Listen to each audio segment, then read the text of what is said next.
کہا تھا کہ انجیل ہمارے سینوں میں محفوظ ہے، ہم اس کا ایک ایک باب تمہیں لکھ کر دیں گے، تمہیں پریشان اور پشیمان ہونے کی ضرورت نہیں ہے، اور اپنے گرجوں کو خالی نہ کرو، ہم ہر اتوار انجیل کا ایک ایک باب تمہیں سنائیں گے اور یوں پوری انجیل جمع کر لیں گے۔ چنانچہ مذکورہ چاروں افراد نے تمہارے لیے 4 اناجیل جمع کی ہیں، جبکہ وہ حضرت عیسیٰ علیہ السلام کے براہ راست شاگرد نہ تھے، بلکہ وہ شاگرد در شاگرد تھے۔ کیا تمہیں انجیل کی اس سرگزشت کا علم ہے؟ یہاں پہ سوالیہ نشان ہے اور ہم پیج 232 پہ آ گئے۔ جاسلیق نے کہا پہلے تو علم نہ تھا، اب آپ علیہ السلام کی بدولت پتہ چل گیا ہے، اور مجھے آپ علیہ السلام کے متعلق یہ یقین بھی ہو گیا ہے کہ آپ علیہ السلام ہم سے زیادہ انجیل کے عالم ہیں۔ میں نے آپ علیہ السلام سے وہ حقائق سنے جنہیں میں نے پہلے کبھی نہیں سنا تھا، اور میرا دل گواہی دیتا ہے کہ وہ باتیں حق ہیں، اور آپ علیہ السلام کی باتیں سن کر میرے علم و فہم میں اضافہ ہوا ہے۔ نیکسٹ پیراگراف میں لکھا ہے کہ امام علیہ السلام نے فرمایا کہ اچھا یہ بتاؤ کہ انجیل جمع کرنے والے مذکورہ 4 علماء کی گواہی کی تمہارے ہاں کیا حیثیت ہے؟ جاسلیق نے کہا ان کی گواہی درست اور حق پر مبنی ہے، کیونکہ وہ انجیل کے علماء تھے۔ امام علیہ السلام نے حاضرین سے مخاطب ہو کر فرمایا نصرانی عالم کی اس بات کے گواہ رہنا۔ حاضرین نے کہا بے شک ہم اس بات کے گواہ ہیں۔ امام علیہ السلام نے فرمایا اے نصرانی، تجھے بیٹے اور ان کی والدہ عیسیٰ اور مریم کی قسم۔ متی نے حضرت عیسیٰ علیہ السلام کے متعلق لکھا ہے کہ مسیح کا شجرہ نسب یہ ہے، مسیح بن داود بن ابراہیم بن اسحاق بن یعقوب بن یہود ابن خزرون۔ اور قاموس نے لکھا ہے کہ اللہ کا کلمہ انسانی وجود میں اترا تو وہ انسان بن گیا۔ اور الوقا نے حضرت مسیح علیہ السلام کے لیے لکھا ہے کہ عیسیٰ بن مریم علیہ السلام اور آپ علیہ السلام کی والدہ دونوں گوشت پوست کے انسان تھے، ان میں روح القدس داخل ہوا۔ علاوہ ازیں خود حضرت عیسیٰ علیہ السلام کا اپنا بھی فرمان ہے کہ انورٹڈ کاما کہ اے گروہ حواریین، میں تم سے سچ کہتا ہوں کہ آسمان پر وہی چڑھ سکتا ہے جو آسمان سے اترا ہو، البتہ شتر سوار خاتم الانبیاء صلی اللہ علیہ وآلہ وسلم کی بات جدا گانا ہے، اور وہ آسمان پر چڑھ بھی سکتے ہیں اور وہ اتر بھی سکتے ہیں۔ انورٹڈ کاما یہاں کلوز ہو گیا۔ پھر لکھا ہے جاسلیق نے کہا کہ ہم مسیح کے فرمان کی تردید نہیں کر سکتے۔ امام علیہ السلام نے فرمایا پھر یہ بتاؤ کہ انجیل جمع کرنے والے علماء حضرت عیسیٰ علیہ السلام کے شجرہ نسب پر بھی متفق نہیں، اور ان میں سے ہر ایک نے علیحدہ علیحدہ نظریہ پیش کیا ہے، اب تم ان کے متعلق کیا کہو گے؟ تو جاسلیق نے کہا کہ انہوں نے حضرت عیسیٰ علیہ السلام پر جھوٹ بولا ہے۔ اب امام علیہ السلام نے فرمایا کہ تم نے سنا، ابھی چند لمحے پہلے یہ ان کی گواہی کو سچا قرار دے رہا تھا اور اب انہیں جھوٹا کہتا ہے۔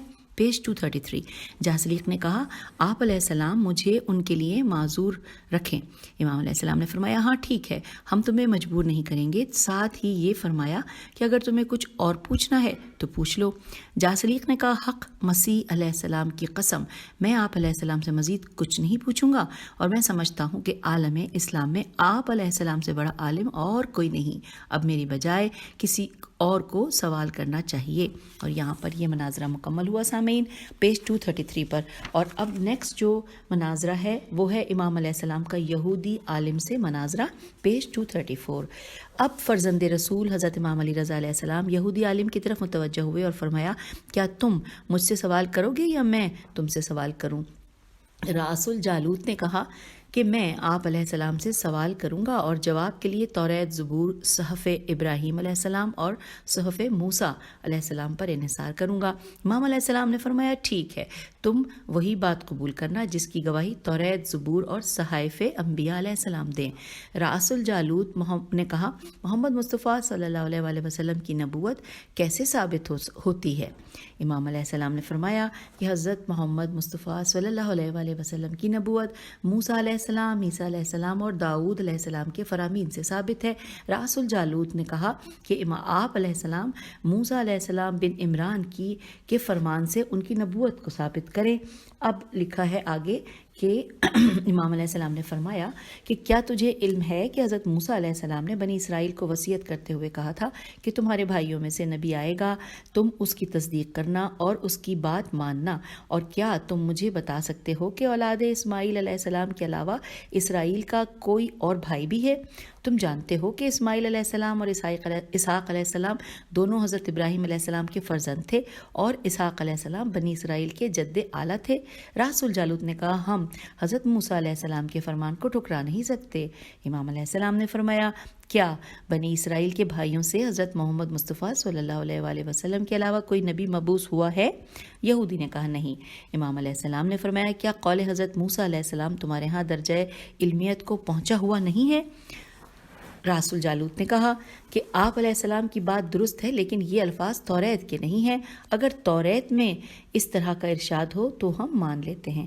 اب ہم آگے ہیں اس کتاب کے پیج 235 پر۔ امام علیہ السلام نے فرمایا کہ کیا تم توریت کے ان جملوں کا انکار کر سکتے ہو؟ تو امام علیہ السلام نے توریت کی ایک عبادت کی تلاوت کی۔ ہم اس کا ترجمہ پڑھنے جا رہے ہیں سامعین۔ انورٹڈ کاما کہ طور سینا سے نور چمکا، جبل سعیر سین الف عین یہ رے کو روشن کیا اور کوہ فاران سے بلند ہوا۔ اور یہاں پہ انورٹڈ کاما کلوز ہو گیا ہے۔ راس الجالوت نے کہا یہ الفاظ توریت میں ہیں، لیکن مجھے ان کی تشریح اور توضیح کا علم نہیں ہے۔ امام علیہ السلام نے فرمایا میں تجھے ان الفاظ کا مفہوم بتاتا ہوں۔ انورٹڈ کاما طور سینا سے نور چمکا کا مقصد ہے کہ اللہ تعالیٰ نے حضرت موسیٰ علیہ السلام پر طور سینا پر وحی نازل کی، پھر جبل سعیر کو روشن کیا، یعنی سعیر وہ پہاڑ ہے کہ جس پر اللہ تعالیٰ نے حضرت عیسیٰ علیہ السلام پر وحی نازل کی تھی، اور کوہ فاران سے بلند ہوا۔ فاران مکے کے قریب ایک پہاڑ ہے اور اس کا اشارہ حضرت محمد مصطفیٰ صلی اللہ علیہ وآلہ وسلم کی وحی اور کتاب کی طرف ہے۔ علاوہ ازیں توریت میں بھی شین این یہ الف شیعہ نبی کا یہ قول موجود ہے انورٹڈ کاما کہ میں نے 2 سوار دیکھے کہ جن کے نور سے زمین منور ہو گئی، ان میں سے ایک گدھے پر اور دوسرا اونٹ پر سوار تھا۔ انورٹڈ کاما کلوز ہو گیا۔ پھر لکھا ہے کہ اے یہودی عالم، اب تم مجھے یہ بتاؤ کہ گدھے پر سوار ہونے والا کون ہے اور شتر پر سوار کون ہے؟ راس الجالوت نے کہا مجھے کوئی علم نہیں ہے، آپ علیہ السلام ہی فرمائیں کہ ان سے مراد کون کون ہیں۔ امام علیہ السلام نے فرمایا گدھے سوار سے مراد حضرت عیسیٰ ہیں اور شتر سوار سے مراد حضرت محمد مصطفیٰ صلی اللہ علیہ وآلہ وسلم ہیں۔ پھر آپ علیہ السلام نے فرمایا کیا تم جسقوق نبی کو جانتے ہو؟ جیم سین قاف و قاف، جسقوق نبی علیہ السلام کو جانتے ہو؟ راس الجالوت نے کہا جی ہاں، میں انہیں جانتا ہوں اور ان پر ایمان بھی رکھتا ہوں۔ امام علیہ السلام نے فرمایا تمہاری کتاب گواہی دیتی ہے کہ جسقوق نبی علیہ السلام نے فرمایا کہ اللہ کا بیان کوہ فاران، اور یہاں پہ آگے بریکٹ میں لکھا ہے احمد صلی اللہ علیہ وآلہ وسلم آیا، اور ان کی امت کی تسبیح سے آسمان بھر گئے اور ان کے گھوڑے بحر میں بھی ویسے ہی داخل ہوں گے جیسا کہ وہ خشکی میں چلتے ہیں۔ وہ بیت القدس کی ویرانی کے بعد ہمارے پاس نئی کتاب لائے گا، اور یہاں پہ بریکٹ میں لکھا ہے قرآن مجید، اور یہ پڑھتے ہوئے ہم پیج 236 پر آ گئے ہیں۔ نئی کتاب لائے گا قرآن مجید، کیا تم اس کلام سے واقف ہو اور اس پر ایمان رکھتے ہو؟ راس الجالوت نے کہا ہم جسقوق کے فرمان کی تردید نہیں کر سکتے۔ ابھی میں امام علیہ السلام نے فرمایا کہ تم زبور تو پڑھتے ہوگے، اس میں حضرت داؤد علیہ السلام کی یہ دعا موجود ہے انورٹڈ کاما پروردگار فطرت کے بعد ریتے فطرت کے بعد سنت قائم کرنے والے کو مبعوث کر انورٹڈ کاما کلوز۔ اور یہاں پر حوالہ ہے کہ 2 رسولوں علیہ السلام کا درمیانی فاصلہ، یعنی جو کہ فطرت کا نام ہے، فطرت کے معنی لکھے ہوئے یہاں پر۔ پھر لکھا ہے کہ مجھے بتائیں کہ حضرت محمد صلی اللہ علیہ وآلہ وسلم کے علاوہ وہ کون سے نبی ہیں جو فطرت کے بعد آئے اور انہوں نے سنت کو زندہ کیا ہو۔ راس الجالوت نے کہا یہ حضرت داؤد علیہ السلام کا قول ہے، ہم اس کا انکار نہیں کرتے، البتہ یہ ممکن ہے کہ اس سے مراد حضرت عیسیٰ علیہ السلام ہوں۔ امام علیہ السلام نے فرمایا حضرت عیسیٰ علیہ السلام نے تو سنت سے اختلاف ہی نہیں کیا تھا، وہ تو توریت کی شریعت پر عمل کرتے تھے، اور خود انجیل میں ان کا یہ قول ہے انورٹڈ کاما آدم علیہ السلام کا بیٹا جا رہا ہے میرے بعد بار قلیت بے الف رے قاف لام، یہ تو بار قلیت آئے گا اور وہ بوجھ ہٹائے گا اور تمہارے لیے ہر چیز کی وضاحت کرے گا، اور وہ آ کر میری گواہی دے گا جیسا کہ میں نے اس کی گواہی دی ہے۔ میں تمہارے پاس امثال الف میم سے الف لام امثال لے کر آیا ہوں، اور وہ ان کی تعویل لے کر آئے گا انورٹڈ کاما کلوز۔ پھر امام علیہ السلام نے بحث کے رنگ کو بدلا اور فرمایا کہ اے یہودی عالم، میں تم سے پوچھتا ہوں کہ تم موسیٰ علیہ السلام بن عمران علیہ السلام کی نبوت کیسے ثابت کرو گے؟ راس الجالوت نے کہا کہ حضرت موسیٰ علیہ السلام کی نبوت کے اسبات کے لیے ہم یہ کہہ سکتے ہیں کہ وہ ایسے معجزات لے کر آئے جو کسی نبی علیہ السلام کو نہیں ملے تھے، جیسے دریا کا پھٹنا، عصا کا سانپ بن جانا، عصا کے پتھر پر مارنے سے 12 چشموں کا پھوٹ پڑنا اور ید بیضا کا معجزہ۔ غرض یہ کہ ان کی نبوت کی بے حد علامات ہیں۔ پیج 237 امام علیہ السلام نے فرمایا کہ تم نے صحیح کہا ہے، یہ تمام معجزات ان کی نبوت کے شاہد ہیں، کیونکہ حضرت موسیٰ علیہ السلام وہ چیزیں لائے تھے جنہیں لانے سے دوسری مخلوق عاجز تھی۔ اچھا، اب تم یہ بتاؤ کہ اگر کوئی انسان یہ دعویٰ کرے کہ وہ نبی ہے اور اپنی نبوت کے اسبات کے لیے وہ چیزیں پیش کرے جس پر مخلوق قدرت رکھتی ہو، تو کیا تم اس مدعی نبوت کا دعویٰ تسلیم کر کے اس پر ایمان لے آؤ گے؟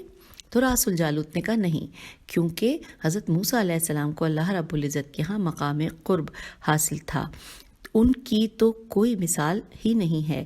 ہم تو کسی کو اس صورت میں ہی نبی مانیں گے کہ جب وہ حضرت موسیٰ علیہ السلام جیسے معجزات لائے گا۔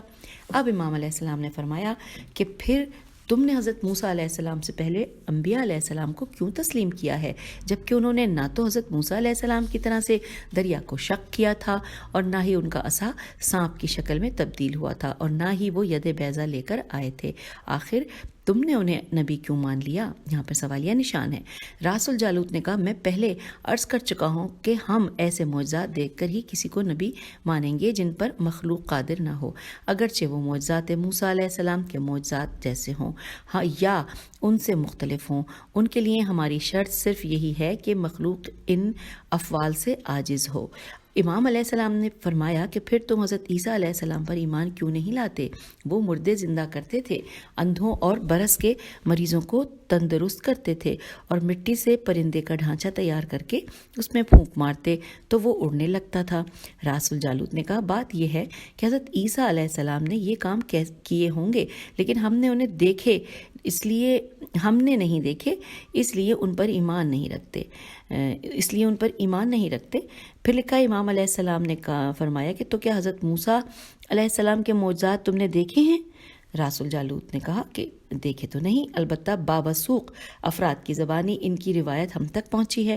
امام علیہ السلام نے فرمایا حضرت عیسیٰ علیہ السلام کے معجزات کے متعلق بھی بابسوق افراد کی گواہی موجود ہے اور اخبار متواترہ سے ان کے معجزات ثابت ہیں۔ اس کے باوجود تمہارا طرز عمل عجیب ہے، حضرت موسیٰ علیہ السلام پر تو ایمان لائے اور حضرت عیسیٰ علیہ السلام کا انکار کرتے ہو۔ ہم آ گئے پیج 238 پہ۔ یہودی عالم کے پاس امام علیہ السلام کے اس سوال کا کوئی جواب نہ بن پایا۔ امام علیہ السلام نے فرمایا رسول خدا حضرت محمد مصطفیٰ صلی اللہ علیہ وآلہ وسلم اور باقی تمام انبیاء علیہ السلام کا حال بھی ایسا ہی ہے۔ آپ صلی اللہ علیہ وآلہ وسلم یتیم تھے، غریب تھے، اجرت پر مزدوری کرتے تھے۔ پیغمبر آخر و اعظم صلی اللہ علیہ وآلہ وسلم نے بکریاں چرائیں۔ آپ صلی اللہ علیہ وآلہ وسلم نے کسی کتاب کو نہیں پڑھا تھا اور نہ ہی کبھی کسی معلم کے پاس گئے تھے۔ آخر وہ وقت بھی آیا کہ آپ صلی اللہ علیہ وآلہ وسلم نے کائنات کے سامنے قرآن مجید پیش کیا جس میں انبیاء علیہ السلام کے حالات و واقعات، قصص اور روز قیامت تک پیش آنے والے واقعات موجود ہیں جو دنیا کی ہمیشہ کے لیے رہبری کرتے رہیں گے۔ اس کے علاوہ لوگوں کو ان کے راز بتاتے تھے اور جو کچھ وہ گھروں میں کرتے تھے انہیں ان کی خبر دیتے تھے۔ آخر اتنے معجزات کی موجودگی میں تم ان کا انکار کیوں کرتے ہو؟ پھر لکھا ہے راس الجالوت نے کہا اس اصل بات یہ ہے کہ حضرت عیسیٰ علیہ السلام اور حضرت محمد مصطفیٰ صلی اللہ علیہ وآلہ وسلم کے حالات ہمارے ہاں نہیں سمجھے جاتے۔ جی یہ لکھا ہوا ہے۔ پھر لکھا ہے امام علیہ السلام نے فرمایا کہ یہ کہاں کا انصاف ہے کہ جو راوی حضرت موسیٰ علیہ السلام کے معجزات بیان کریں انہیں تو صحیح سمجھا جائے اور جو راوی حضرت عیسیٰ علیہ السلام اور حضرت مصطفیٰ صلی اللہ علیہ وآلہ وسلم کے معجزات بیان کریں انہیں تسلیم نہ کیا جائے۔ آخر اس کی کیا وجہ ہے؟ یہودی عالم یہ سن کر خاموش ہو گیا اور اس نے اپنی شکست کا اعلان کر دیا۔ اب نیکسٹ ہیڈنگ ہے امام علیہ السلام کا زردشتی عالم سے مباحثہ، زیر دال شین تے چھوٹی یہ امام علیہ السلام کا زردشتی عالم سے مباحثہ، یہ ہیڈنگ ہے۔ پھر لکھا ہے کہ اس دوران امام علیہ السلام نے زردشتی عالم ہربز ہیرے بیزے، ہربز اکبر کو بلایا اور اس سے فرمایا کہ مجھے زردشت کے بارے میں بتاؤ جسے تم اپنا نبی سمجھتے ہو، اس کی نبوت کی دلیل کیا ہے؟ زردشتی عالم نے کہا ہم انہیں اس لیے نبی مانتے ہیں کہ وہ ہمارے پاس وہ چیزیں لائے جو ان سے پہلے کوئی نہیں لایا تھا، اگرچہ ہم نے ان کی کرامات کا خود تو مشاہدہ نہیں کیا، لیکن ہمارے بزرگوں نے ان کی روایت کی ہے، اور مزید یہ کہ انہوں نے ہمارے لیے وہ چیزیں حلال کی تھیں کہ جو ان سے پہلے کسی نے حلال نہیں کی تھی، اس لیے ہم نے ان کی پیروی کی۔ پیج 239۔ امام علیہ السلام نے کہا کہ تو اس کا مقصد یہ ہے کہ تم نے روایات سن کر اتباع کی ہے، اور اس طرح سے سابقہ امتوں نے بھی اپنے انبیاء علیہ السلام کی پیروی کی روایات سن کر کی تھی۔ اب سوال یہ ہے کہ جب تم روایات کی بنا پر زردشت نبی کی پیروی کرتے ہو تو روایات کی وجہ سے تم حضرت موسیٰ علیہ السلام، حضرت عیسیٰ علیہ السلام اور محمد مصطفیٰ صلی اللہ علیہ وآلہ وسلم کی اتباع کیوں نہیں کرتے، جبکہ ان کے بارے میں زردشت کی نسبت سے ہزاروں گنا روایات مروی ہیں؟ اس کے باوجود تم نے ان بزرگوں کا اقرار نہیں کیا ہے۔ یہ سن کر زردشتی عالم لاجواب ہو کر رہ گیا۔ اور اب آئیے نیکسٹ ہیڈنگ کی جانب، لکھا ہے امام علیہ السلام کے مباحثے کی دوسری مجلس، آئیے مل کر پڑھتے ہیں۔ لکھا ہے جب یہودی، عیسائی، سابی، سواد الف بے چھوٹی اور زردشتی عالم لاجواب ہو گئے تو فرزند رسول علیہ السلام سلیل نبوت نے سامعین کی طرف رخ انور کیا اور فرمایا، اے قوم، اگر تم میں سے کوئی فرد اسلام کا مخالف بیٹھا ہے تو وہ مجھ پر اسلام کی حقانیت کے بارے میں سوال کر سکتا ہے۔ مامون عباسی کے دربار میں فرزند حضرت امام موسیٰ کاظم علیہ السلام نے اسلام کے دشمنوں سے مباحثہ کر کے تسلیم کرا دیا کہ اسلام مذہب حق ہے اور اس کے حقیقی رہبر محمد صلی اللہ علیہ وآلہ وسلم ہیں۔ اللہ رب العزت نے وہ علمی ثروت عطا کی ہے جو کسی دوسرے کے پاس نہیں ہے۔ حضرت امام علی رضا علیہ السلام نے ثابت کر دیا کہ وہ صرف علوم اسلامیہ کے عالم نہیں ہیں، بلکہ آپ علیہ السلام آدم علیہ السلام سے لے کر خاتم تک جس قدر آسمانی کتابیں نازل ہوئی ہیں ان سب کے عالم ہیں۔ حاضرین جو دربار مامون میں موجود تھے وہ اطراف عالم سے تعلق رکھتے تھے، وہ بھی اس امر کے عینی شاہد تھے کہ حضرت امام علی رضا علیہ السلام کے برابر کا کوئی دوسرا عالم نہیں ہے۔ اس وقت مامون عباسی کی حالت دیدنی تھی کہ کیونکہ وہ اپنا گوہر مقصود حاصل نہ کر سکا تھا، وہ حسد کی آگ میں جل رہا تھا کہ امام علیہ السلام کو کامیابی کیوں حاصل ہوئی ہے اور اس کے دربار کے بلائے ہوئے عالم کیوں شکست کھا گئے ہیں۔ وہ امام علیہ السلام سے اپنی جان چھڑانا چاہتا تھا، لیکن ان مناظروں کے بعد وہ ایسے شکنجوں میں پھنس گیا تھا کہ جن سے اس کی نجات ناممکن تھی۔ ہم آگے ہیں پیج 240 پر، لکھا ہے کہ اب ہم مزید یہاں امام علیہ السلام کے علمی مناظروں کو پیش کرنے کی کوشش کرتے ہیں۔ ہیڈنگ ہے امام علیہ السلام کا ایک اور زندیق سے مناظرہ۔ امام علیہ السلام نے فرمایا، اے زندیق، بتاؤ اگر قول تمہارا قول ہو، اگرچہ ایسا نہیں ہے، تو کیا ہم اور تم برابر ہیں؟ زندیق کی آپ یہ سامعین ہجے میں کر دیتی ہوں، زینون دال یہ قاف، دوبارہ پڑھ لیتے ہیں۔ امام علیہ السلام نے فرمایا، اے زندیق، بتاؤ اگر قول تمہارا قول ہو، اگرچہ ایسا نہیں ہے، تو کیا ہم اور تم برابر ہیں؟ ہمارے روزے، ہماری نمازیں، ہماری زکوٰۃ، ہمارے اعتقادات نے ہمیں کوئی نقصان نہیں پہنچایا ہے؟ یہ سن کر وہ زندیق خاموش ہو گیا اور کوئی جواب نہ دیا۔ امام علیہ السلام نے فرمایا، اگر قول ہمارا قول ہو اور حق بھی یہی ہے تو کیا ایسا نہیں ہے کہ تم ہلاکت سے دوچار ہوئے اور ہمیں نجات ملی؟ زندیق نے کہا، اللہ رب العزت آپ علیہ السلام پر رحم کرے، مجھے سمجھائیں کہ وہ خدا کیسا ہے اور کہاں ہے؟ امام علیہ السلام نے فرمایا کہ تجھ پر افسوس، اور تم نے جو گمان کیا ہے وہ غلط ہے۔ اس نے مقام و مکان کو ایجاد کیا ہے، وہ تھا لیکن کسی مکان و مقام کا وجود نہ تھا۔ اس نے کیف و کیفیت کو ایجاد کیا ہے، وہ تھا لیکن کسی کیفیت کا وجود نہ تھا، لہٰذا کیفیت یا مکان و مقام اور حواس سے اس کا ادراک نہیں ہوتا، اور وہ کسی چیز سے مشابہ بھی نہیں ہے۔ زندیق نے کہا، جب خدا ہوا سے پنجگانہ میں سے کسی ایک سے بھی درک نہیں ہو سکتا تو پھر وہ ہے ہی نہیں۔ یہاں پہ سوالیہ نشان ہے۔ امام نے فرمایا، افسوس، جب تیرے حواس اس کے ادراک سے عاجز آ گئے تو تم نے اس کی ربوبیت سے انکار کر دیا، حالانکہ جب ہم اس کے ادراک سے عاجز ہو گئے تو ہمیں یقین ہو گیا کہ وہی ہمارا رب ہے اور وہ تمام اشیاء کے برخلاف شے ہے۔ زندیق نے کہا مجھے بتائیے کہ وہ کب سے ہے؟ امام علیہ السلام نے فرمایا تم مجھے بتاؤ کہ وہ کب نہیں تھا تو میں بتاؤں کہ وہ کب سے ہے۔ تو زندیق نے کہا خدا کے وجود پر دلیل کیا ہے؟ تو امام علیہ السلام نے فرمایا، آئیے یہ پڑھتے ہوئے ہم پیج 241 پہ آ گئے۔ امام نے فرمایا ہاں سنو، جب میں اپنے جسم کو دیکھتا ہوں تو سمجھ میں آتا ہے کہ میں اس کے طول و عرض میں کمی و زیادتی نہیں کر سکتا، اس میں جو نقصانات پیدا ہوتے ہیں انہیں دور کرنے پر قادر نہیں ہوں، اگر اسے فائدہ پہنچانا چاہوں تو نہیں پہنچا سکتا۔ تو اس سے یہ جان لیا کہ اس عمارت کا کوئی بنانے والا ضرور ہے، لہٰذا میں اس پر ایمان لے آیا۔ جب میں یہ دیکھتا ہوں کہ افلاک چکر لگاتا ہے، بادل آ جا رہے ہیں، ہواؤں کا ایک نظام ہے، سورج چاند ستارے حرکت میں ہیں، ان کے علاوہ دوسری آیات کو جب دیکھتا ہوں تو مجھے یقین ہو گیا کہ ان سب کا کوئی مدبر، حاکم اور خالق ہے۔ پھر لکھا ہے کہ زندیق نے کہا کہ اللہ رب العزت کو آنکھ کیوں نہیں دیکھ سکتی؟ امام علیہ السلام نے فرمایا آنکھ اس لیے اللہ سبحانہ کو نہیں دیکھ سکتی تاکہ اس کے اور دیکھی جانے والی مخلوق کے درمیان فرق رہے۔ اس کی شان اس سے بلند ہے کہ آنکھ اسے دیکھے، فکر اس کا ادراک کرنے اور عقل اسے پائے، فکر اس کا ادراک کرے اور عقل اسے پائے۔ پھر لکھا ہے کہ زندیق نے کہا کہ آپ علیہ السلام اس کی حد اور وصف بیان کریں۔ امام علیہ السلام نے فرمایا اس کی حد ہے اور نہ وصف۔ زندیق نے کہا کیوں؟ امام نے فرمایا کیونکہ محدود شے اپنی حد تک منتہی ہوتی ہے، اور جب اس نے حد اور سرحد کو قبول کر لیا تو وہ قابل زیادتی ہے، اور جو زیادتی قبول کرے وہ کمی کو بھی قبول کرے۔ لہٰذا خدا نہ حد رکھتا ہے اور نہ زیادتی قبول کرتا ہے اور نہ کمی، جو جز ہو سکتا ہے اور نہ ہی فکر سے اسے درک کیا جا سکتا ہے۔ زندیق نے کہا آپ علیہ السلام نے فرمایا کہ وہ لطیف، سمیع، بصیر، علیم اور حکیم ہے۔ ان صفات سے کیا مراد ہے؟ کیا کوئی بغیر کان کے سن سکتا ہے؟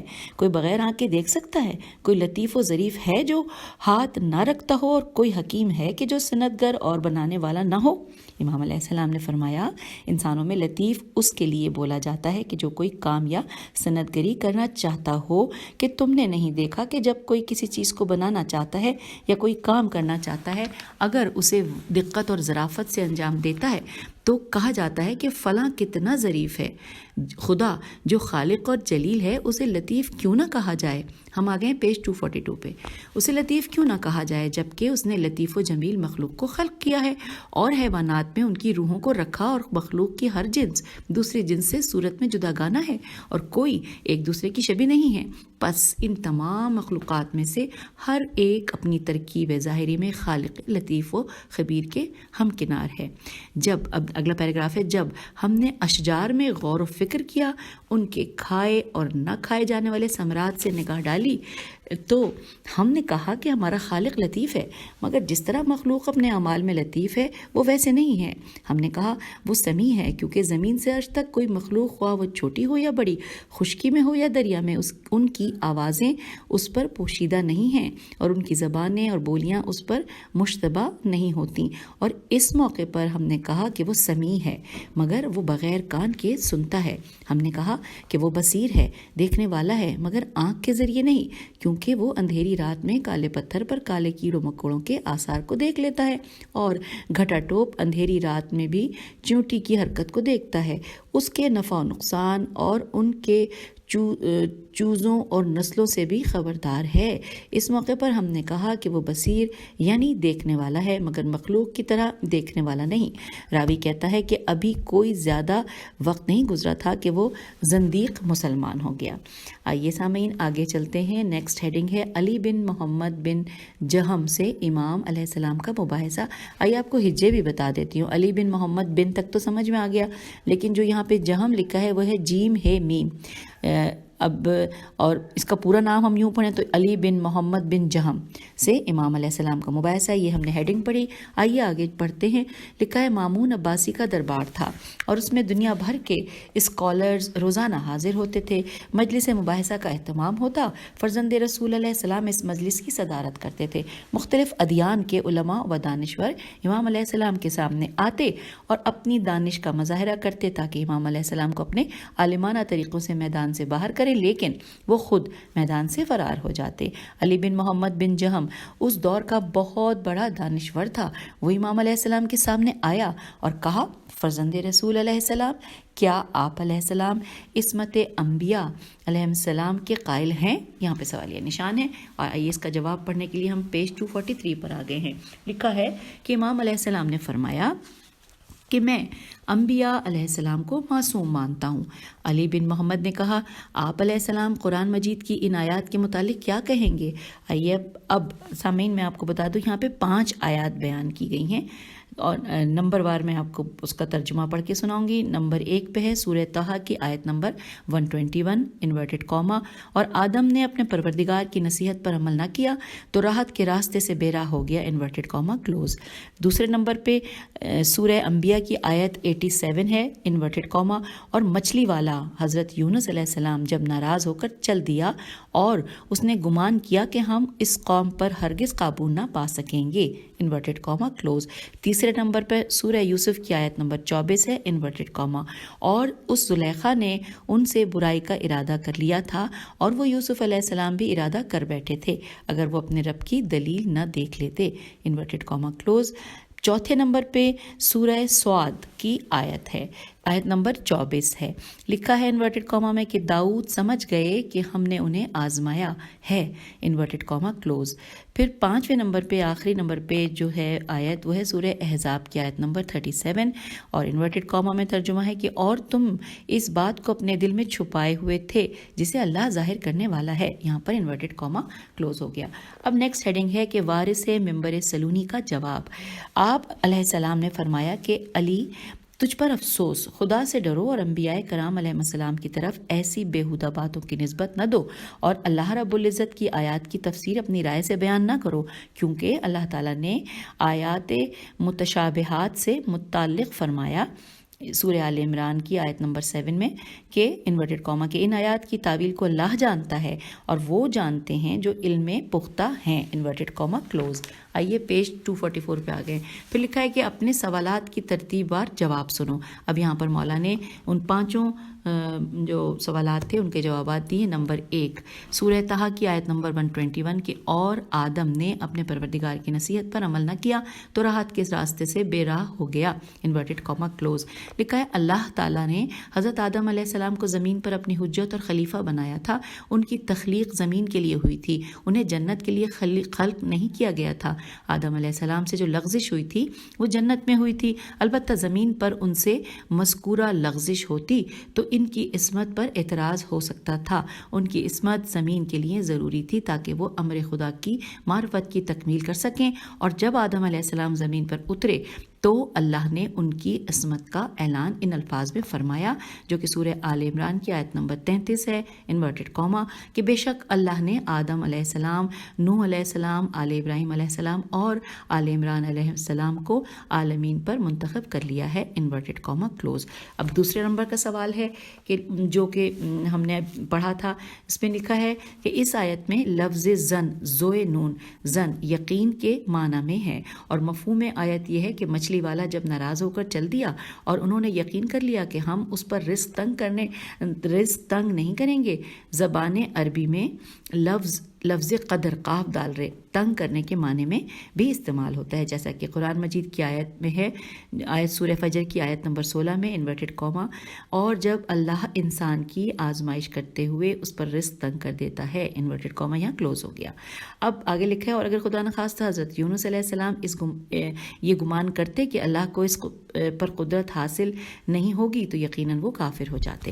اب پیج 245 پہ ہم آ گئے اور جواب نمبر 3 جو انہوں نے 5 پرانی آیات بتائی تھیں. تو اب یہاں پہ ہم آ گئے ہیں جواب نمبر 3 پہ، جہاں پہ سورہ یوسف کی آیت نمبر 24 تھی. اس کا جواب میں یہ لکھا ہے کہ اس مذکورہ آیت کا مفہوم یہ ہے کہ حضرت یوسف علیہ السلام اور زلیخا دونوں کے ارادے مختلف تھے.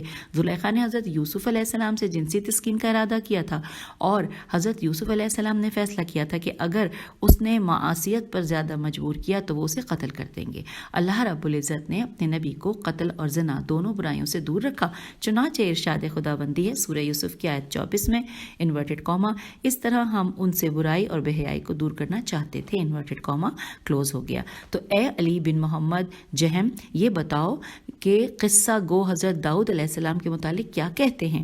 اس نے کہا کہ لوگ یہ کہتے ہیں کہ ایک حضرت داؤد علیہ السلام محراب بندگی میں نماز پڑھ رہے تھے، اتنے میں ابلیس ایک خوبصورت پرندے کی شکل میں نمودار ہوا. حضرت داؤد علیہ السلام اسے پکڑنے کے لیے دوڑے. وہ پرندہ چھت پر چلا گیا.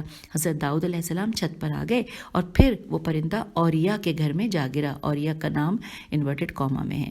لکھا ہے آگے کہ حضرت داؤد علیہ السلام پرندے کو پکڑنے کے لیے اوریا بن حنان کے گھر میں چلے گئے. جب آپ علیہ السلام گھر میں داخل ہوئے تو اوریا کی زوجہ غسل کر رہی تھی. جب حضرت داؤد علیہ السلام نے اس کے جسم کے خد و خال اور اس کے بھرپور شباب کو دیکھا تو اس پر فریفتہ ہو گئے، اور ان دنوں اور یا کسی جنگ کے سلسلے میں باہر گئے ہوئے تھے. اچھا، ان دنوں اوریا کسی جنگ کے سلسلے میں باہر گئے ہوئے تھے. حضرت داؤد علیہ السلام نے سالار لشکر کو خط لکھا کہ وہ اوریا کو تابوت سکینہ کے آگے ہراول دستے میں رکھے. سالار نے حکم کی تعمیل کی، مگر حضرت داؤد علیہ السلام کا مقصد پھر بھی حل نہ ہوا. اوریا نے مشرکین کے لشکر کو شکست دی. یہ بات حضرت داؤد علیہ السلام پر گراں گزری، کیونکہ وہ چاہتے تھے کہ کسی طریقے سے اوریا سے جان چھوٹ جائے. حضرت داؤد علیہ السلام نے سالار لشکر کو دوبارہ خط لکھا کہ اوریا کو ہراول دستے میں رکھو. سالار نے حکم کی تعمیل میں اوریا کو ہراول دستے میں رکھا. اوریا دوران جنگ قتل ہو گئے اور حضرت داؤد علیہ السلام نے اس کی زوجہ سے نکاح کر لیا، جبکہ حضرت داؤد علیہ السلام کے پاس 99 بیویاں پہلے سے موجود تھیں. ہم پیج 246 پر آ گئے. چنانچہ اللہ نے حضرت داؤد علیہ السلام کو ان کی غلطی پر متنبع کرنے کے لیے 2 فرشتوں کو بھیجا، اور ان میں سے ایک فرشتے نے ان سے کہا کہ آپ علیہ السلام میرے اور میرے بھائی کے درمیان فیصلہ کریں. اس کے پاس 99 بھیڑیں ہیں جبکہ میرے پاس صرف ایک بھیڑ ہے. اب یہ شخص مجھ سے وہ ایک بھیڑ بھی لینا چاہتا ہے. حضرت داؤد علیہ السلام نے کہا یقیناً یہ ظلم کر رہا ہے، کیونکہ تم نے تو اس کی 99 بھیڑوں کو برداشت کیا اور یہ تمہاری ایک بھیڑ بھی برداشت نہیں کر پایا. اس کے بعد وہ فرشتے تو چلے گئے. پھر حضرت داؤد علیہ السلام کو معلوم ہوا کہ یہ تمثیل دراصل ان کے اپنے کردار کی عکاسی تھی. چنانچہ انہوں نے توبہ و استغفار کی اور پھر اللہ نے ان کے اس گناہ کو معاف کر دیا. یہ داستان سن کر امام علیہ السلام نے ازروئے تاسف اپنی پیشانی پر ہاتھ مارا اور فرمایا کہ انا للہ و انا الیہ راجعون. اور یہ آیت سورہ بقرہ کی آیت نمبر 156 ہے. لکھا ہے کہ قصہ گو افراد نے 3 قسم کی بڑی غلطیاں کی ہیں.